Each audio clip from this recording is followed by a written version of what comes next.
বললো দুর্যোধনের বাড়িতে কিছু সেবা নিল না। ভরা দুপুর বেলা বেরিয়ে পড়েছে, আর ওই রাস্তা দিয়ে হেঁটে হেঁটে হেঁটে হেঁটে আবার চলে যাচ্ছে। হঠাৎ ভগবান চিন্তা করলো, পেটের মধ্যে খিদে, সকালবেলা বেরিয়েছি, আজকে কেউ কি আমাকে একটু সেবা দেবে না গো? রাস্তায় আজকে ঘুরে ঘুরে স্বপ্ন দেখছে, চিন্তা ভাবনা করছে, কিন্তু হঠাৎ মনে পড়ে গেল যে আসবার সময় তো বিদুর তার ঘরেতে আমায় যেতে বলেছিল। তাহলে এখন আমি বিদুরের ঘরেতেই চলে যাই, জগৎমাঝে আমি প্রমাণ করে দেখিয়ে দিই যে আমি কার বাড়িতে কি রকম সেবা করতে পারি। তাই ভগবান কি করেছে, সিদ্ধান্ত নিয়ে ভরা দুপুর বেলা একটা ঘরের দরজার সম্মুখে গিয়ে দাঁড়িয়েছে। যেই দরজার সম্মুখে গিয়ে দাঁড়িয়েছে, বাড়িটার জানালা দরজা সব বন্ধ। ঘরের ভেতরে একটা মেয়ে বসে আছে, যে মেয়েটার শরীরে ভালো করে কাপড় দিয়ে ঢাকা নেই। স্বামী তার একসঙ্গে দুটো কাপড় পর্যন্ত কিনে দিতে পারেনি। একটাই মাত্র কাপড়, যে কাপড়টাকে পরতে পরতে মায়ের শাড়িটা আজকে ছিঁড়ে গেছে।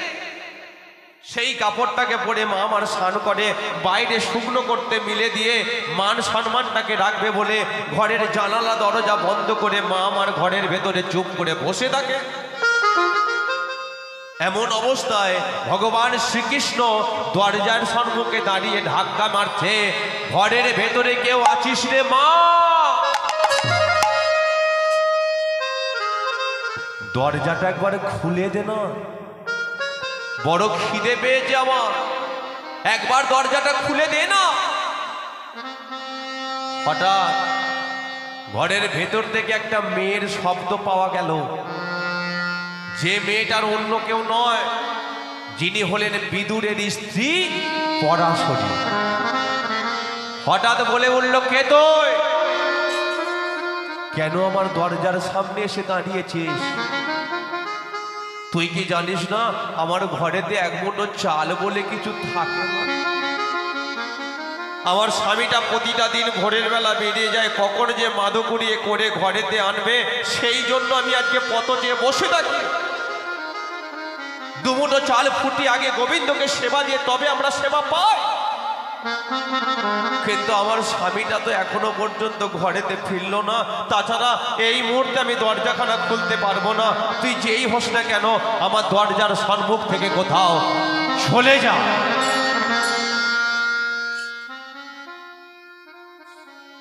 যেই বলে যে চলে যা, ভগবান আজকে বলে উঠছে, হ্যাঁ রে মা, আমাকে পাওয়ার জন্য কত ভক্তরা রাত্রির জেগে হরিবাসরেতে বসে থাকে, আমাকে পাওয়ার জন্য কত সবাই চোখের জলেতে কাঁদে। আজকে তোর ঘরেতে আমি নিজে থেকে এলাম, কিন্তু তুই আজকে আমাকে না দেখেই এইভাবে তাড়িয়ে দিচ্ছিস রে। ঠিক আছে, আমি চলে যাচ্ছে, তবে একটা কথা বলে যাই, আমি কে জানি? আমি হলাম শ্রী কৃষ্ণ।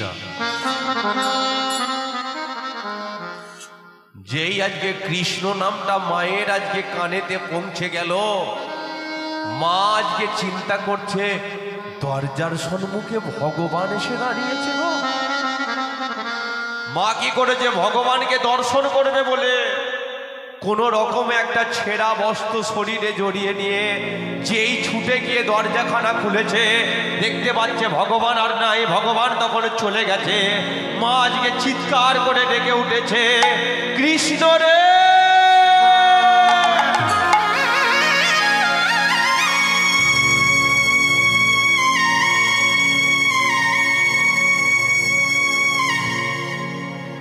চলে গেলি কৃষ্ণ?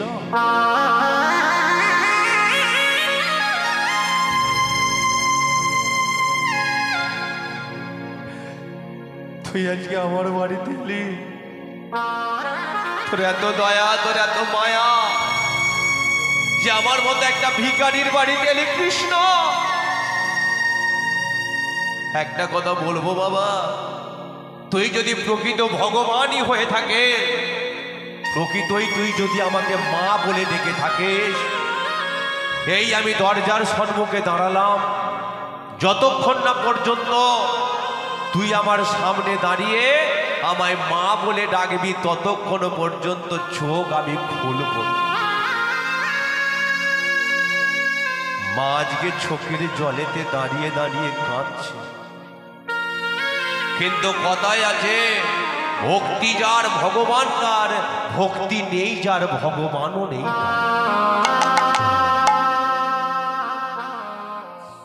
যে হাতির দাঁত নাই সেই হাতির কোনো দাম নাই, যে পাখির পাখা নাই সেই পাখির কোনো দাম নাই। আর এই কলিযুগে যে ভক্তের অন্তরে এতটুকু ভক্তি নাই, সেই কলিযুগে সেই ভক্তের কোনো দাম।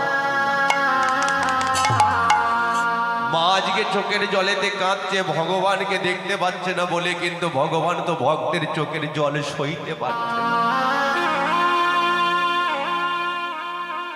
হঠাৎ আজকে ভগবান কি করেছে, ওই পরাশরী মায়ের সম্মুখে দাঁড়িয়ে ডেকে উঠেছে, মা।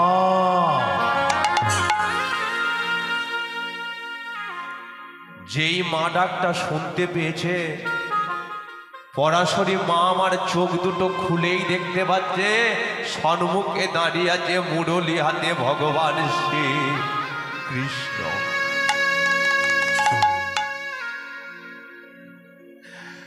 তোর এত দয়া রে,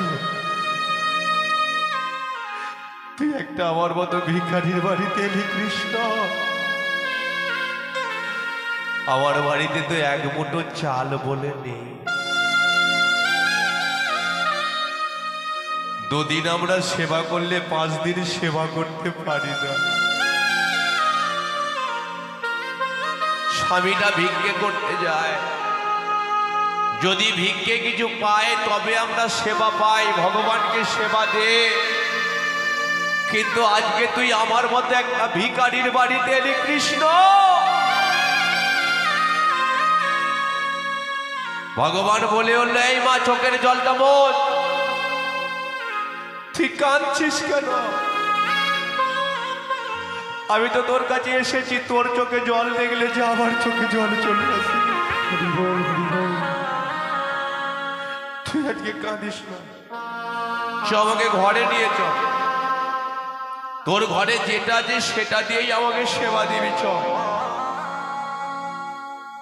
আমি তো রাজভোগ রাজমিষ্টি চাই না। তোরা কি সবাই জানিস আমি শুধু রাজভোগ রাজমিষ্টি খাই? যারা ধনী তারা রাজভোগ রাজমিষ্টি দিতে পারবে, যারা রাস্তায় ফুটপাতে পড়ে থাকে তারা তো আমাকে রাজভোগ রাজমিষ্টি দিতে পারবে না। তাহলে আমি তো সবার মধ্যে আছি। আমি ধনীরও ভগবান, যে রাস্তায় পড়ে থাকে তারও আমি ভগবান। তাহলে আমি তো সবারই ভগবান।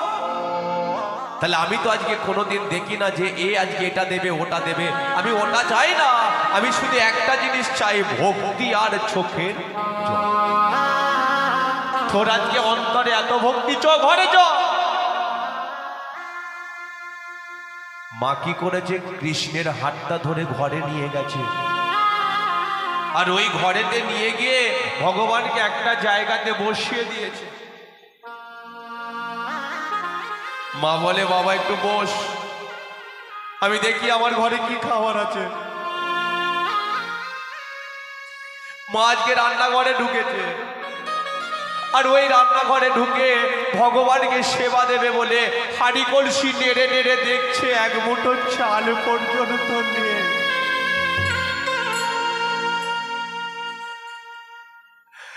মা আজকে চোখের জলেতে কাঁদছে।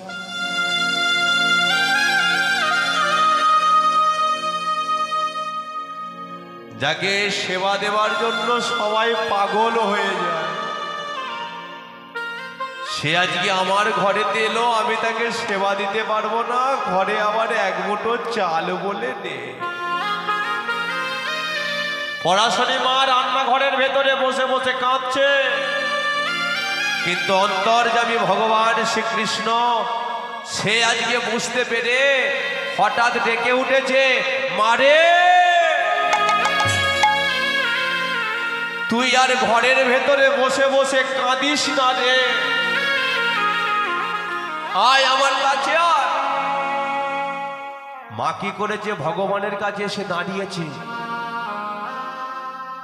সে তো মাথা নিচু করে আছে, মান সম্মান লজ্জা খেতে দিতে পারেনি। ভগবান বলে উঠল যে হ্যাঁ তুই কাঁদছিস কেন? তুই ভেবেছিস তোর ঘরে কিছু নেই? আছে। কারণ তুই যখন আমাকে চলে যেতে বলেছিলিস, যাবার সময় আমি তোর কলা বাগানেতে গিয়েছিলাম। কলা বাগানে কেন গিয়েছিলি? তোর কলা বাগানে গিয়ে দেখি তোর একটা কলা গাছে এক কাঁদি পাকা কলা হয়ে আছে। দেখেছিস কৃষ্ণ? হ্যাঁ দেখেছি। পাকা কলা খাবি বাবা? হ্যাঁ। মা কি করেছে? ছুটে গিয়ে কলার কাঁদি থেকে আজকে কলাটাকে কেটে ঘরে এনেছে, আর ওই কলার কাঁদিটা ভগবানের সম্মুখে আজকে দাঁড় করিয়ে দিয়েছে। কিন্তু মায়ের অন্তরে এতটা ভক্তি, ভগবানের দিকে তাকিয়ে আছে, কলার কাঁদি থেকে একটা করে কলা ছিঁড়ছে, আর কলাটার দিকে না দেখে ছাড়াতে ছাড়াতে কখন যে মা আমার ভক্তি বিশ্বাস চোখের জলে শ্বাসটাকে ফেলে দিয়েছে মা বুঝতে পারেনি। কলার খোসাটাই ভগবানের বদনে দিয়ে বল, কৃষ্ণ গাছের পাকা কলা তোরে কেমন?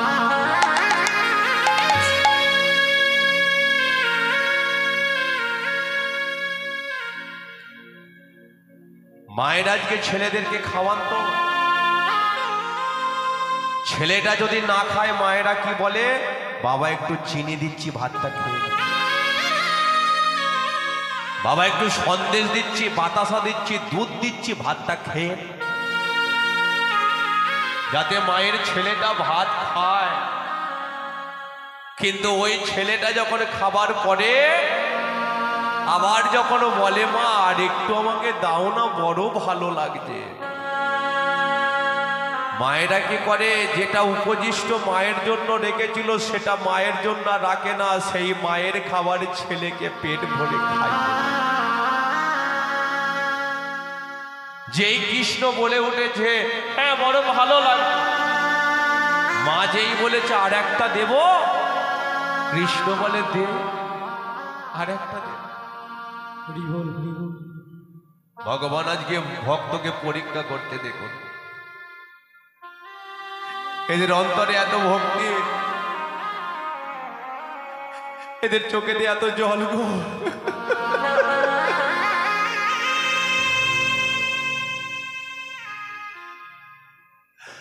এক খাদি কলার খোসা আমার পেটটা ভরিয়ে জগৎ মাঝে প্রমাণ করে দিচ্ছে এদের মতো ভক্তরা যে ভক্তি বিশ্বাস চোখের জলে কেউ যদি আমাকে কলার খোসাও দেয় আমি সেটা অমৃত মনে সেবা করি।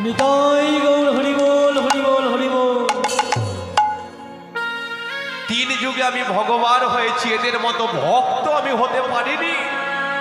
তাই আমি কথা দিচ্ছি, এবার আমি যে যুগে যাব আমি ভগবান হয়ে আসবো না, আমি এদের মতো ভক্ত হয়ে ধরাধামে চলে যাব।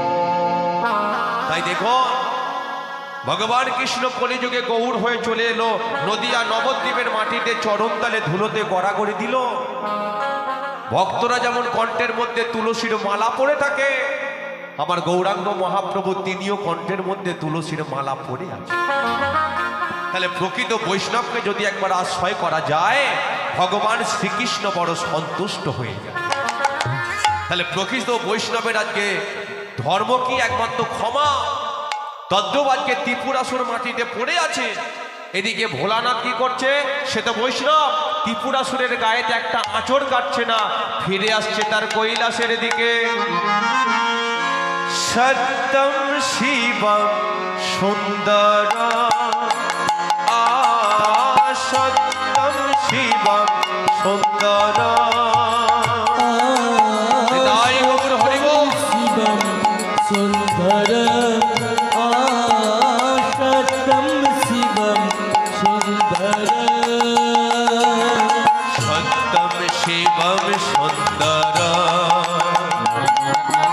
ঈশ্বর সত্য হে, সত্য হি শিব হে, শিব হি সুন্দর হে,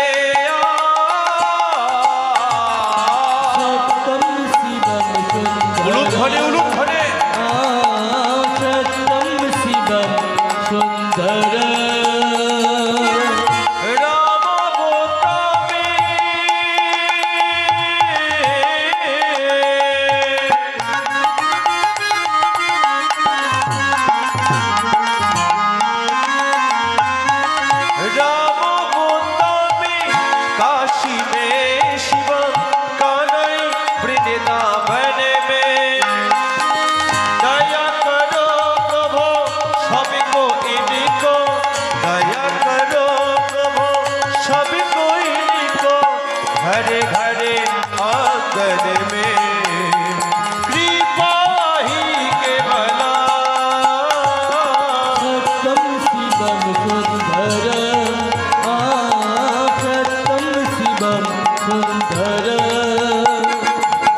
বলি একবার পরম বৈষ্ণব ভোলানাথকে, দেবাদিদেব মহাদেবকে। কিন্তু ঘটনা হলো স্বর্গে আজকে 33 কোটি দেবদেবীর মধ্যে শান্তি চলে এলো। কিন্তু কথাই আছে, কারোর পৌষ মাস আবার কারোর কে সর্বনাশ। সব থেকে বেশি ক্ষতিটা কার হলো জানেন? যার গর্ভে আজকে 5 মাসের সন্তান, সেই আজকে প্রভাবতী। প্রভাবতী কি করে? প্রতিটা দিন দরজার সম্মুখে দাঁড়ায়, আর ওই দরজার সম্মুখে দাঁড়িয়ে রাস্তার দিকে তাকিয়ে তাকিয়ে আমার স্বামীটা কখন ফিরবে বলো তো। সকালবেলা দরজার সম্মুখে গিয়ে দাঁড়িয়ে পড়ে, কিন্তু সকালবেলা আজকে দীপুরাসুর ঘরেতে ফেরে না। সকাল থেকে দুপুর হয়ে যায়, দুপুর থেকে সন্ধে হয়ে গেল, সন্ধে বেলাতেও তখনও আজকে তার স্বামীটা ফেরেনি। কিন্তু যখন রাত্রিটা অনেকটা গভীর হয়ে গেছে, প্রভাবতী কি করেছে? দরজার মধ্যে খিল দিয়েছে। আর ওই দরজার মধ্যে খিল দিয়ে যেই প্রভাবতী বিছানায় শুয়ে একটু ঘুমিয়ে পড়েছে, হঠাৎ প্রভাবতী শুনতে পেল কে যেন তার দরজার সম্মুখে দাঁড়িয়ে ধাক্কা মারছে। প্রভাবতীর কানেতে যেই দরজার আওয়াজটা গেল, হঠাৎ আজকে চিন্তা করছে, তবে কি আমার স্বামীটা এসে দাঁড়িয়েছে গো? তবে কি আমার স্বামীটা দরজার সম্মুখে দাঁড়িয়ে আছে? প্রভাবতী কি করেছে? ওই বিছানা পরিত্যাগ করে ছুটে গিয়ে যেই আজকে দরজাখানা খুলেছে, দেখতে পাচ্ছে তার স্বামীটা দাঁড়িয়ে নেই, ক্ষত বিক্ষত অবস্থায় দরজার নিচে আজকে পড়ে গেছে। প্রভাবতী তাড়াতাড়ি করে স্বামীর দেহটাকে তুলে নিয়ে বলে উঠল, স্বামী, তোমাকে কত করে বারণ করলাম যে তুমি যুদ্ধ করতে চেও না। আমার তো দেখে মনে হচ্ছে তোমার হাত ভেঙে গেছে, তোমার পা ভেঙে গেছে, তোমার শরীর থেকে ঝরঝর করে রক্তগুলো ঝরে ঝরে পড়ে যাচ্ছে। ত্রিপুরাসুর বলে উঠল, প্রভাবতী, আমার কিন্তু আর বেশিক্ষণ সময় নেই। আজকে আমার কণ্ঠস্বরটা কেমন রুদ্ধ হয়ে গেছে, আমার হাত ভেঙে গেছে, পা ভেঙে গেছে, শরীর থেকে ঝরঝর করে রক্তগুলো ঝরে ঝরে মাটিতে পড়ে গেছে। তবে শোনো একটা কথা বলি, যে হরিনাম আমি জীবনে কোনোদিন উচ্চস্বরে করতে পারলাম না, সেই হরিনামের কারণে আজকে আমাকে এইভাবে দরজার নিচে মাটিতে ছটফট করতে হচ্ছে। তবে আমি যখন মরে যাব, আমার দেহের মায়া তুমি করবে না। আমার দেহটাকে তুমি আজকে দরজার নিচে নামিয়ে দিয়ে তোমার গর্ভে যে 5 মাসের সন্তান আছে, এই সন্তানটাকে নিয়ে তুমি বেরিয়ে যাবে, কোনো একটা গভীর জঙ্গলের মধ্যে যাবে, যেখানে তোমাকে মানুষ আজকে চিনতে পারবে না। সেই জায়গাতে গিয়ে তোমার সন্তানটার জন্ম দেবে, আর ওই সন্তানটাকে এত পরম হরিভক্ত তৈরি করবে, যার বদনের হরিনাম শুনে গোলক থেকে ভগবান শ্রীকৃষ্ণ মর্তধামে নেমে এসে আমাদের সন্তানকে বক্ষ মাঝে জড়িয়ে ধরবে। যা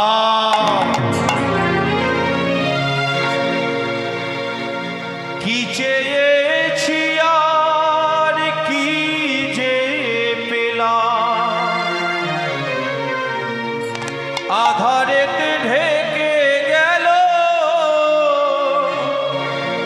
আমার জীবন, কিসেরই কারণে হলো অঘটন, কি সাজে সাজালে ওগো নারায়ণ, সাজে সাজালে হৃদয় গৌর হরি হরি বল, ওগো নারায়ণ, কি সাজে সাজালে ওগো নারায়ণ, সাজে সাজালে ওগো নারায়ণ, আধারেতে ঢেকে গেল আমার জীবন, আধারেতে ঢেকে গেল চলে গেছে আমার জীবন, আধারেতে ঢেকে গেল আমার জীবন, আধারেতে ঢেকে গেল আমার জীবন, কি সাজে সাজালে ওগো নারায়ণ,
স্বামীর দেহটাকে আজকে মাটিতে নামিয়ে দিয়েছে, কিন্তু প্রভাবতীর গর্ভে তার 5 মাসের সন্তান।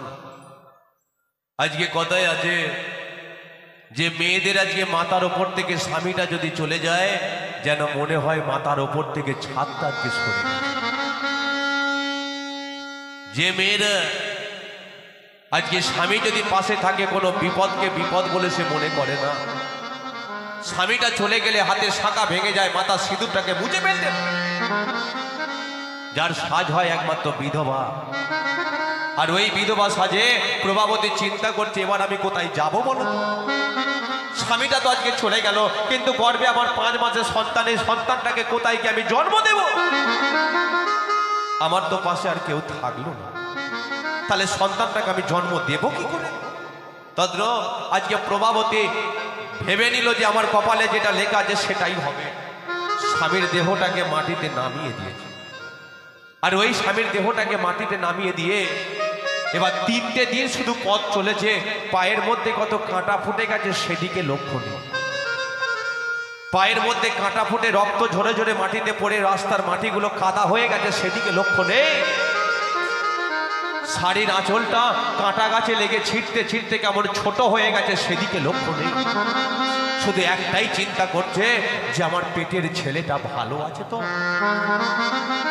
কারণ প্রভাবতী চিন্তা করলো যে কানে কোনোদিন শুনেছে সন্তান গর্ভে থাকাকালীন মা খেলে তবে নাকি পেটের ছেলেটা খায়, মা ঘুমালে তবে নাকি পেটের ছেলেটা ঘুমায়। কিন্তু আজকে 3টে দিন হয়ে গেল, 1 ফোঁটা জল তো আমার পেটেতে আজকে পড়লো না। স্বামীটা আজকে এইভাবে চলে গেল গো। আমি তো কত করে বারণ করলাম, কিন্তু আমার কোনো কথা সে আজকে শুনল। কিন্তু 3টে দিন পরে সন্তানের মুখের দিকে চেয়ে আর সে পা চলছে না, না খেয়ে না ঘুমিয়ে কেমন রুগ্ন শুকনো হয়ে। যে প্রভাবতী ফাঁকা মাঠেতে গিয়ে বসেছে, একটা গাছে হেলাম দিয়ে কেমন যেন সে ঘুমিয়ে পড়েছে। যেই রাস্তার মধ্যে কেন আজকে ঘুমিয়ে পড়েছে, কথায় আছে যেখানেই বাঘের ভয় সেখানেই সন্ধে হয়। প্রভাবতী যখন ঘুমাচ্ছে হঠাৎ ওই রাস্তা দিয়ে আসছিল কে? দেবতাদের যিনি রাজা দেবরাজ ইন্দ্র।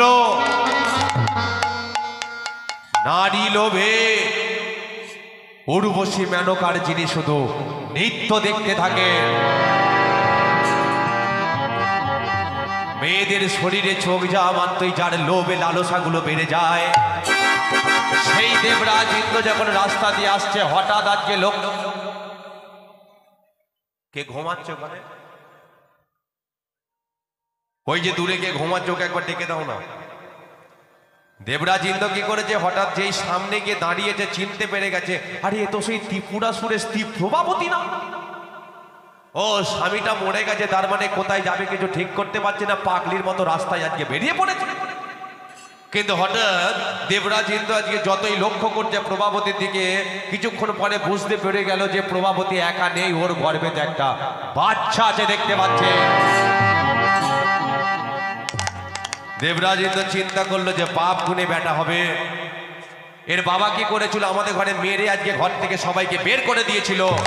তাহলে সন্তানটা যদি জন্ম নেয়, এই সন্তানটা তো বাবার মতনই আচার আচরণ করবে। তাহলে ছেলেটাকে তো বাঁচিয়ে রাখলে হবে না, ও ছেলেটাকে আজকে মেরে দিতে হবে। দেবরাজ ইন্দ্র সিদ্ধান্ত করেছে যে আজকে পায়ের দাঁড়ায় আজকে ওর গর্ভেতে মারবো লাঠি, আর লাঠি মারলেই আজকে গর্ভে ওর সন্তান তো মরে যাবে। যেই দেবরাজ ইন্দ্র একটা পা তুলেছে গর্ভে লাঠি মারবে বলে, দেবরাজ ইন্দ্র থমকে দাঁড়িয়ে গেছে। চিন্তা করলো এর গর্ভে যদি লাথি মারি তাহলে ছেলেটাও তো মরবে, ছেলের মাও তো মরে, তাহলে আমি দুজনকে মারতে চাই না। তবে একটা কাজ করে, এই প্রভাবতী কিন্তু দেখতে শুনতে ভালো, আমার আশ্রমেতে নিয়ে যায়, যেই ছেলেটার জন্ম দেবে এর আমি গলা টিপে মেরে দেবো। আর একে দেখতে শুনতে ভালো, প্রতিটা দিন আমার আশ্রমের শুধু এর উর্বশী মেনকার মতো নৃত্য দেখতে থাকবো। তাহলে দেবরাজ ইন্দ্র সিদ্ধান্ত করে নিল। প্রভাবতী যখন ঘুমাচ্ছে, দেবরাজ ইন্দ্র কি করেছে, প্রভাবতীর চুলের মুঠিটা ধরে টানতে টানতে নিয়ে যাচ্ছে, চলো চলো চলো। অসহ্য যন্ত্রণায় প্রভাবতী চিৎকার করে উঠল, আমার কি কেউ নেই? যেই দেবরাজ ইন্দ্র প্রভাবতীর চুলের মুঠিটা ধরে টানতে টানতে নিয়ে যাচ্ছে, রাস্তার মধ্যে ওই তার গর্ভটা ঘষে ঘষে যাচ্ছে। রাস্তার মধ্যে কত নুড়ি কত পাথর তার গর্ভটাতে লেগে ছিটতে ছিটতে রক্ত ঝরে ঝরে পড়ছে। অসহ্য যন্ত্রণায় চিৎকার করে দু হাত দিয়ে তার গর্ভটাকে চেপে ধরেছে, প্রভু রক্ষা করো, রক্ষা করো,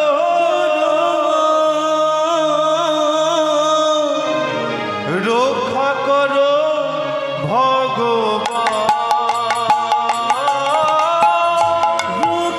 তাই গৌর হরি হরি বল। রক্ষা করো, রক্ষা করো ভগবান।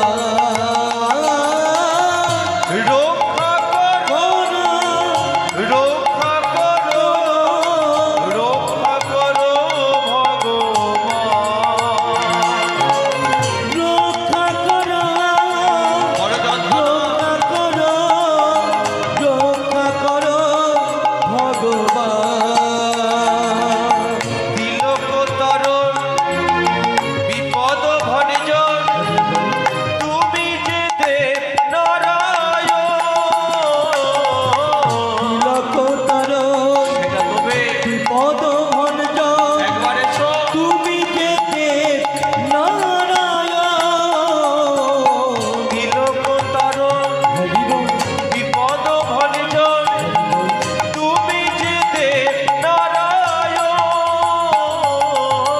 তিলকতরো হরি বল, বিপদ ভঞ্জন, হরি বল। তুমি যে দেব নারায়ণ। রক্ষা করো, রক্ষা করো, রক্ষা করো ভগবান। রক্ষা করো, রক্ষা করো, রক্ষা করো ভগবান। দেখা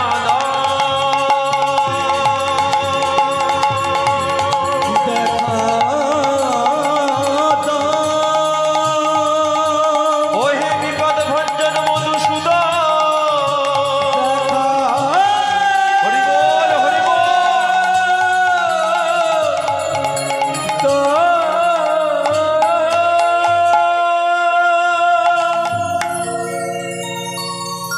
কথায় আছে মা, যে খায় চিনি তাকে যোগায় কে চিন্তা মনি। প্রভাবতী আজকে বড় যন্ত্রণা পাচ্ছে, তার দুটো হাত দিয়ে গর্ভটাকে চেপে ধরে, যে গোটা হাত তার রক্তে লাল হয়ে গেছে। কিন্তু দেবরাজ ইন্দ্র তখনও পর্যন্ত তার চুলের মুঠিটাকে ছেড়ে দেয়নি। কিন্তু শ্রী বিষ্ণু নারায়ণ সে কি করেছে, থাকতে পারলো না। কেন? কারণ ভক্তের গায়ে কেউ যদি একবার আঁচড় কাটে ভগবান সে তো আজকে থাকতে পারে না। প্রভাবতী বড় হরিভক্ত, বড় কৃষ্ণ ভক্ত। যেই দেবরাজ ইন্দ্র প্রভাবতীকে আজকে যন্ত্রণা দিচ্ছে, শ্রী বিষ্ণু নারায়ণ আজকে থাকতে পারে। শ্রী বিষ্ণু নারায়ণ কি করেছে, ওই প্রভাবতীকে বাঁচাবে বলে আজকে এমন একটা ব্যক্তিকে ডেকে পাঠিয়েছে, যে ব্যক্তিটা সর্বদাই বিনা যন্ত্রে টান দিতে দিতে হরিনাম করে। সেটা কে গো? কে? নারদ। যার কথায় হয় না রোদ, সেই হলো নারদ। এখন নারদ যখন এসে দাঁড়িয়েছে, হঠাৎ এদিকে শ্রী বিষ্ণু নারায়ণ বলে বলল, আচ্ছা নারদ তুমি কিছু দেখতে পাচ্ছ? বলে হ্যাঁ আমি দেখতে পাচ্ছি। বলে কি দেখতে পাচ্ছ? দেবরাজ ইন্দ্রের কাণ্ড জ্ঞানটা আমি দেখতে পাচ্ছি। বলে তাহলে তুমি দাঁড়িয়ে আছো কেন? এই মুহূর্তে চলে যাও, গিয়ে আজকে প্রভাবতীকে বাঁচাও, ওর গর্ভে আছে সন্তান। তুমি তোমার আশ্রমে নিয়ে গিয়ে ছেলেটার জন্ম দাও, পরম হরিভক্ত পরম কৃষ্ণ ভক্ত তৈরি করে দাও। এবার ওই দেবর্ষি নারদ কি করলো, শ্রী বিষ্ণু নারায়ণের কথা মতো এবার আসছে সেই বিনা যন্ত্রে টান দিতে দিতে। জয় নারায়ণ, একটু উলুধ্বনি করুন দেখি সবাই। জয় নারায়ণ, রাম নারায়ণ, নারায়ণ নাম, নারায়ণ নাম, নারায়ণ নাম। হরি হরি বল। নারায়ণ নাম, নারায়ণ নাম,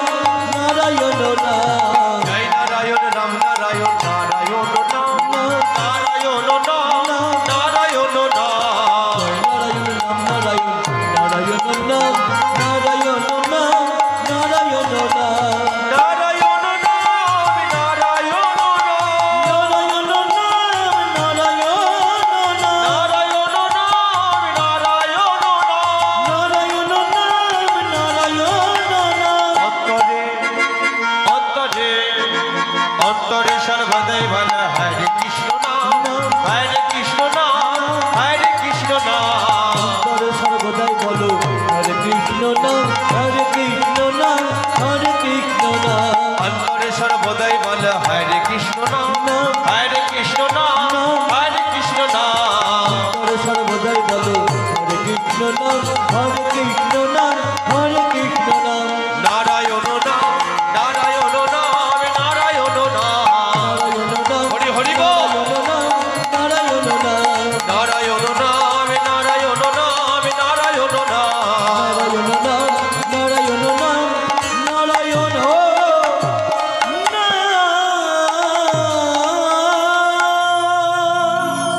বলি একবার শ্রী বিষ্ণু নারায়ণকে। নারায়ণ নারায়ণ নারায়ণ নারায়ণ। এখন যেই দেবর্ষি নারদ দেবরাজ ইন্দ্রের সামনে গিয়ে রাস্তা ঘাট করে দাঁড়িয়েছে, দেবরাজ ইন্দ্র বলে উঠলো, কি ব্যাপার তুমি এইভাবে সামনে দাঁড়িয়ে আছো কেন? রাস্তাটাকে ছেড়ে দাও। কিন্তু নারদ বলে উঠলো যে তুমি কাকে টানতে টানতে নিয়ে যাচ্ছ আগে বলো। দেবরাজ ইন্দ্র বলে ত্রিপুরাসুরের স্ত্রী প্রভাবতীকে টানতে টানতে নিয়ে যাচ্ছি। কোথায়? বলে আমার আশ্রমেতে। কেন? বলে এর গর্ভে ছেলে আছে, বাপ গুনে বেটা হবে। এর বাবা কি করেছিল? আমাদের ঘরে সবাইকে মেরে ঘর থেকে বের করে দিয়েছিল। তাই এর গর্ভে আছে সন্তান, নিয়ে যাচ্ছে আমার আশ্রমে। যেই ছেলেটার জন্ম দেবে এর আমি গলা টিপে মেরে দেব। আর একে তো দেখতে শুনতে ভালো, আমার আশ্রমেতে রেখে দিয়ে প্রতিটা দিনের উর্বশী মেনকার মতো শুধু এর নৃত্য দেখতে থাকে। এখন দেবর্ষি নারদ শুনেই বলে কিনা, কি তোমার বুদ্ধি গো! কে তোমাকে দেবতাদের রাজা করেছিল? জীবনে তোমার জ্ঞানগম্য হবে না।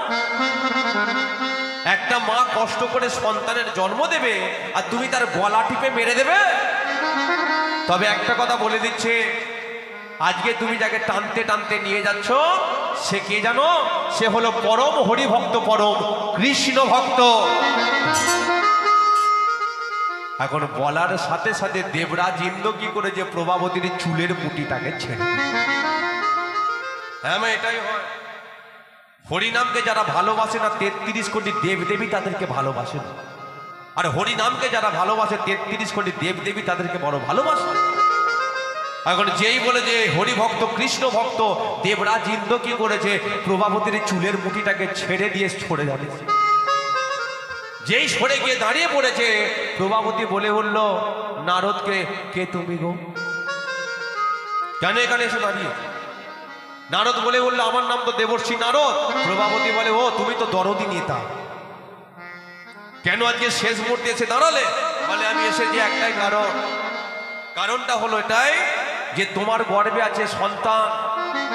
শ্রী বিষ্ণু নারায়ণ আমাকে পাঠিয়েছে, তুমি আমার হাতটা ধরো, চলো আমার আশ্রমে। আমার আশ্রমে গিয়ে তোমার ছেলেটাকে তুমি জন্ম দেবে।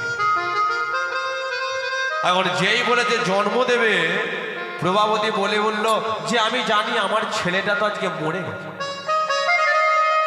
3টে দিন আজকে এক ফোঁটা আমার পেটেতে জল পড়েনি। আজকে আমার গর্ভ থেকে ঝরঝর করে রক্ত ঝরে ঝরে মাটিতে পড়ে যাচ্ছে। আমার গর্ভটা বড় যন্ত্রণা হচ্ছে। তাহলে আজকে একটা কথা বলে দিচ্ছে, আমার ছেলেটা তো মরে গেছে।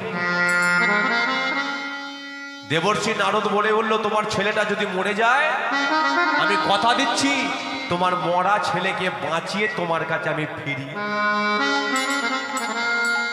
কিন্তু প্রভাবতী বলে উঠল যে মরা ছেলেকে বাঁচিয়ে দেবে, এত পাওয়ার আপনি পাচ্ছেন কোথা থেকে? মরা ছেলেকে বাঁচিয়ে দেবে, এত পাওয়ার পাচ্ছেন কোথা থেকে? নারদ বলে উঠল, এ পাওয়ার একমাত্র আমারই আছে, এ পাওয়ার একমাত্র আমারই। বলে সেটা কেমন?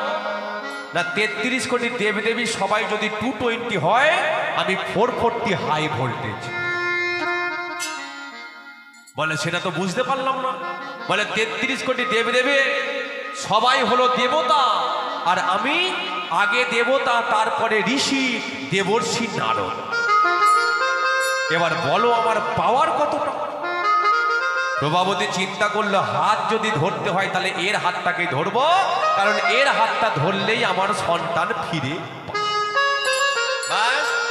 এবার প্রভাবতী কি করেছে, নারদের হাতটা ধরেছে মনের আনন্দে, সন্তানটাকে ফিরে পাবে। ছুটতে ছুটতে চলে যাচ্ছে তার আশ্রমের দিকে। জয় রাধে জয় কৃষ্ণ। একটু উলুধ্বনি করা যাবে? জয় হো বৃন্দাব, জয় রাধে জয় কৃষ্ণ, হরি হরি বল। জয় হোক বৃন্দাবন। জয় রাধে জয় কৃষ্ণ, জয় হো বৃন্দাব। জয় রাধে জয় কৃষ্ণ, জয় হোক বৃন্দাবন। শ্রীকৃষ্ণ গোপীনাথ মদন শ্রীকৃষ্ণ গোপীনাথ মদন মোহন। শ্রীকৃষ্ণ গোপীনাথ মদন শ্রীকৃষ্ণ গোপীনাথ মদন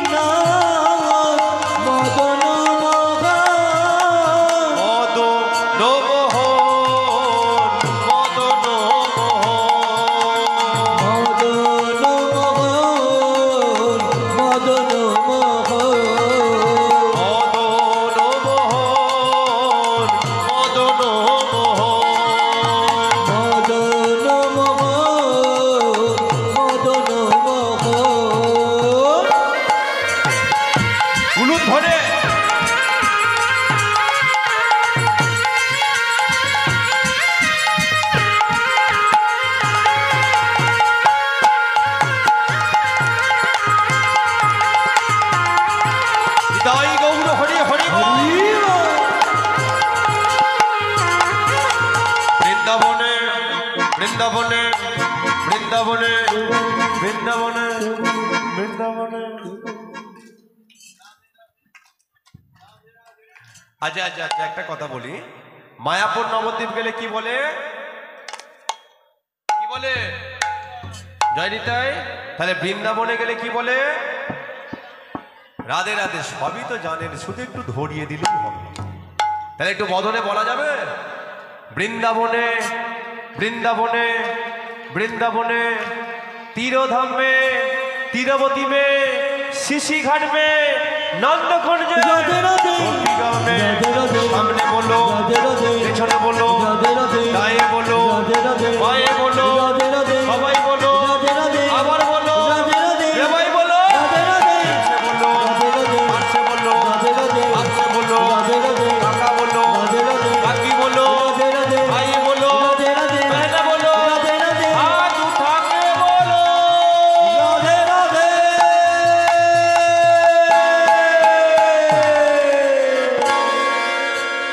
কি ব্যাপার, হাতগুলো তুলে রাখলে কি কোনো অসুবিধা হবে? নেই তো? তাহলে একটু তোলা যাক না নাকি? বলো রাধে রাধে রাধে রাধে, বলো রাধে রাধে রাধে রাধে, বলো রাধে রাধে রাধে রাধে, বলো রাধে রাধে রাধে রাধে। ওই বৃন্দাবনেশ্বরী রাধে রাধে, রাবণেশ্বরী রাধে রাধে, বৃন্দাবনেশ্বরী রাধে রাধে, রাবণেশ্বরী রাধে রাধে, রাধে রাধে রাধে রাধে, রাধে রাধে রাধে রাধে, বলো রাধে রাধে রাধে রাধে, বলো রাধে রাধে রাধে রাধে, বলো রাধে রাধে রাধে, বলো রাধে রাধে রাধে, বলো রাধে রাধে রাধে, বলো রাধে রাধে রাধে। বলো রাধে রাধে তাই গৌর হরি হরি বল। রাধে রাধে রাধে, রাধে রাধে রাধে, বলো রাধে।